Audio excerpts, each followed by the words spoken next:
Hello and welcome. My name is McKee. I'm the Executive Director of the Masonic Library and Museum of Pennsylvania. And what I want to present to you today is just an Executive Director's look of what can go on as part of our day-to-day operations.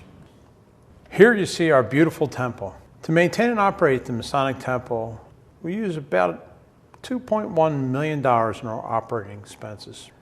Our Masonic Temple is a registered National Historic Landmark. The construction started in 1868 and was completed in 1872 and covers approximately 80,000 square feet. It contains 7 lodge halls, each done in a different historical and architectural style. In order to be motivated to do our job here, we look for inspiration. And our inspiration comes from our Right Worshipful Grand Master, Brother Thomas Gammon IV.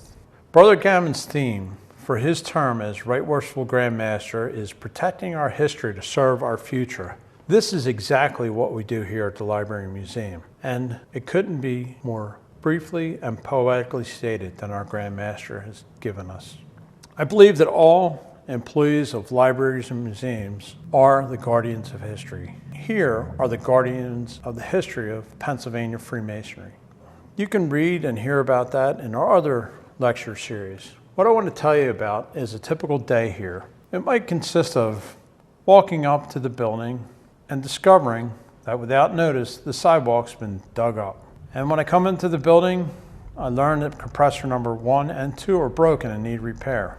We also had a pipe burst, which caused a mess and leaked on a rare flag. Oh, by the way, we have an event tonight that's supposed to highlight this building and its beauty. Oh wait, someone just dumped trash on the front sidewalk at the feet of the Franklin and Washington statue.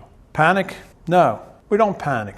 Why don't we panic? Because of the fantastic team we have here at the Library and Museum. Some of the most fundamental, easy tasks you would think is changing light bulbs. Here, 52 feet above the ground in Renaissance Hall, I'm on the other side, just below the catwalks, changing the light bulb. There's about 5,000 light bulbs in this temple. In the past years, we converted all these lights to LED or light emitting diode lights so that it would save money on electricity. A central theme of what you may be picking up from this presentation is you have to look behind the walls to see what needs to be maintained in order for the building to function. Here, I'm standing next to the winding staircase that's made of wrought iron that goes all the way up to the highest point of the temple. On the outside, this is the South Tower, which is an iconic feature of our exterior of the building. The inside must be maintained, so that means that this winding staircase is our access to not only drainage, but the interior walls and the windows of the building that must be maintained. If we don't maintain this stairwell, we lose access to those points, and we fail in our duty to preserve this building. I'm very proud of the Library and Museum staff. I like to think of the staff as an orchestra and myself as a conductor. Because in an orchestra, each musician is more highly skilled in their respective instrument. A conductor brings everyone together to create a harmonious sound. In that way, our team here is brought together to highlight the beauty of this building. Our staff consists of 2 administrative staff members, 12 maintenance employees who are called blue shirts because they wear blue shirts, and they're led by Director William Boharsik, or as we like to call him, Billy. We have 7 Library and Museum staff members led by Brother Mike Comfort, who's the Director of Library and Museum, and 1 staff members led by Director Sue Cunnane, who's the Director of Sales and Events. I'll introduce you to them personally a little bit later in this presentation. First up is Brother Mike Comfort, the Director of Library and Museum. He's holding our National Register of Historical Places certificate issued by the Commonwealth of Pennsylvania Historical Museum Commission. Michael has given his passion to the fraternity and joined us a couple years ago as the Director of Library and Museum. Not a better person could be found for the job, as his passion for history is unmatched. At the very heart of our operations is Kathy Giamo, who has been here for 26 years. She is our librarian. The Masonic Library and Museum houses over 135,000 objects and serves as a popular resource for researching, and for reference concerning Masonic history. The museum collection includes 30,000 items. The library houses over 75,000 volumes and an additional 30,000 documents and manuscripts. These objects, and particular our reference materials, are kept in fine condition by the combined work of Kathy and the team. Kathy has spent a lifetime here benefiting Pennsylvania Freemasons by keeping our documents and our books safe, and she's able to identify all of those records and books to help out our researchers. Here highlighted is Brother John Minott. He has been serving as a tour guide for 25 years. This last year, in 2020, we were allowed to operate for 5 months.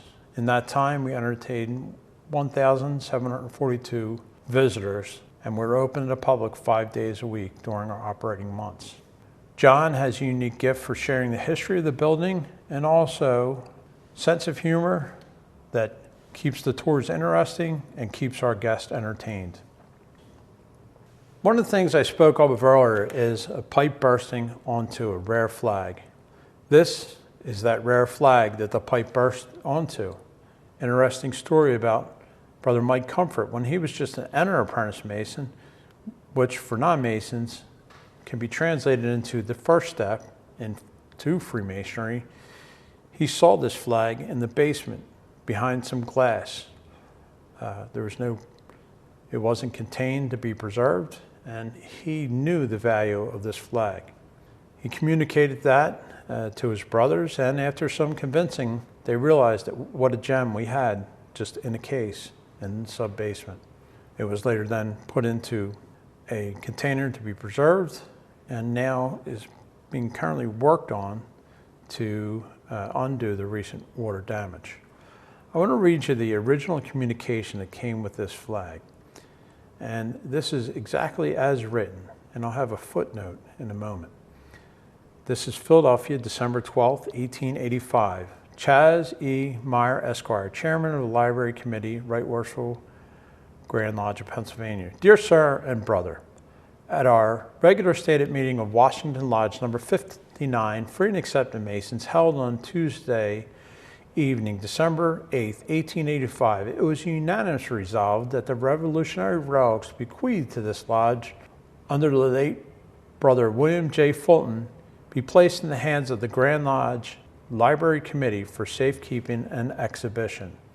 The history of these articles in question, as transcribed to me, is the musket, the flag, and the staff are carried through the Revolutionary War, and afterwards in the War of 1812.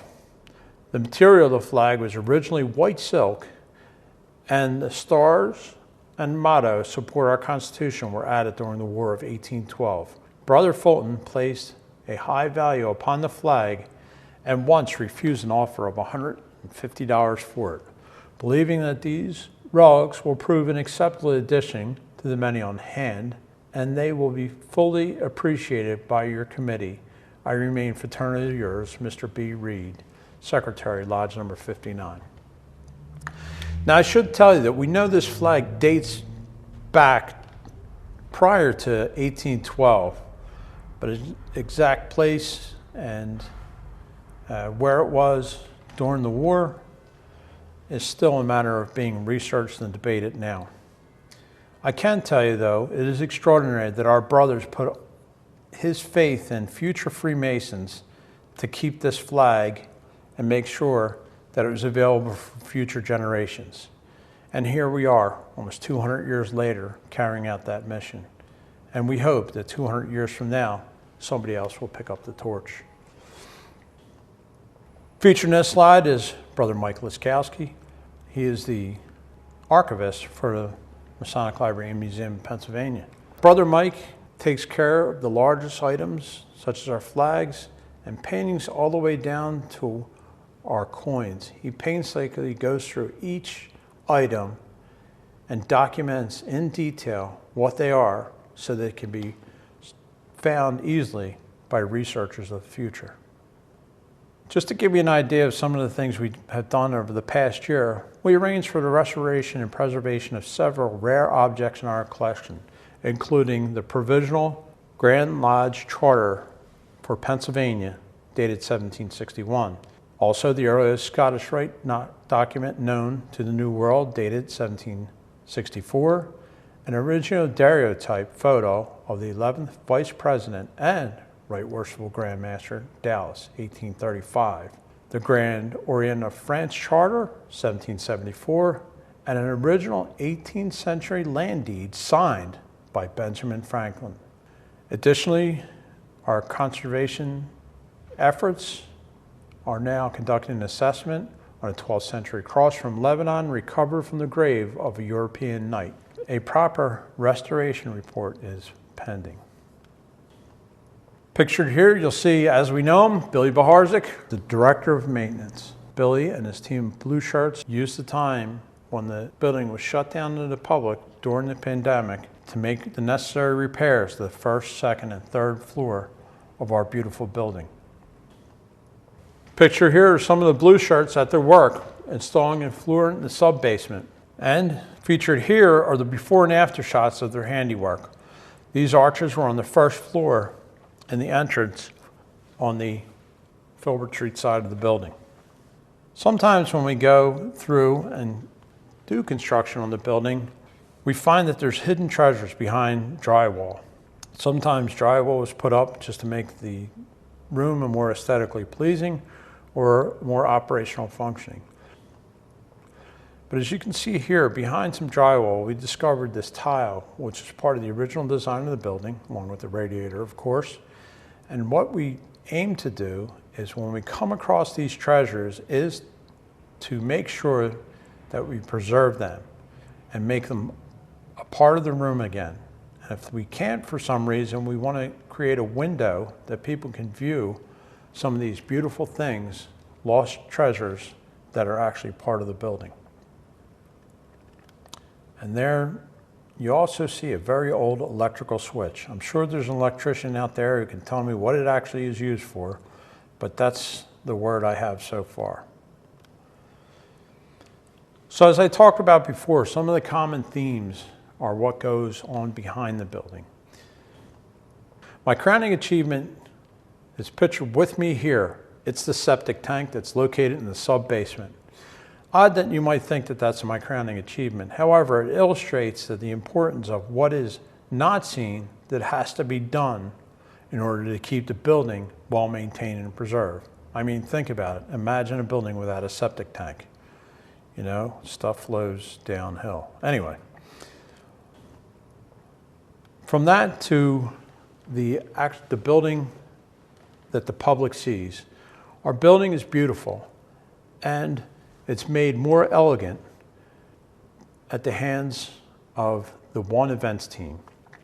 The One Events team is led by Sue Cunnane, the Director of Sales and Events, 1 North Broad Street, or we refer to it as One. Sue is able to take the beautiful features of the building and add accent lighting and floral arrangements, among many other things, to make the building even more beautiful. Here's a bride and groom pictured next to our beautiful staircase. In the next photo, you see a table set up under the stars under the backdrop of our iconic stained glass window featuring Moses and the burning bush. At the heart of my team are pictured here, standing, talking to me, Pam Lampkin, the executive assistant that keeps everything for me on target, on time, and on schedule. And seated here, you see Patricia Oakley, known as Trish. Trish is the internal events coordinator and takes care of our many Masons and guests here for internal events. And of course, picture the three of us here we took about 15 photos to make it look like we're working here. We're laughing under our mask, but that's us, sitting in my office where we do quite a bit of planning. Now, I've told you about the past and I've told you what our efforts are. I want to show you a little bit of the future, or a glimpse into the future. Thanks to the generous support of donors, we're able we were able to engage on a lighting project, an illumination project of the exterior of the Masonic Temple. This project is going on currently. We are working with the city to get the necessary permits so we can light this building. We can light this building up and show off its beautiful architectural features. For those of you who are not from Philadelphia, you're not familiar with the downtown area of Philadelphia, we're the first building on North Broad Street. Across the street from us is City Hall, and beyond that is South Broad Street, which is referred to as the Avenue of the Arts. The buildings are well lit. We're going to extend that to North Broad Street. Our building is located right in the middle of the Museum Mile in Philadelphia, and it has been dark for way too long. Initially conceived in 2006, this project couldn't get off the ground, but thanks to the support of our generous donors, extremely good leadership from our Grand Master and our CEO, we're able to get this project done. And once again, light up this building and make it a centerpiece for Philadelphia, as this was here before City Hall. I want to thank you for joining me for this presentation. Hopefully, I gave you some good insight on some of the things that go on. Please join us for our next presentation on Saturday, June 19th at 3:30, and it'll be the Journey to the Archives with Mike Leskowski, our archivist, who was featured during this presentation. Special thanks to the entire Library and Museum staff for everything they do at this beautiful location. Goodbye.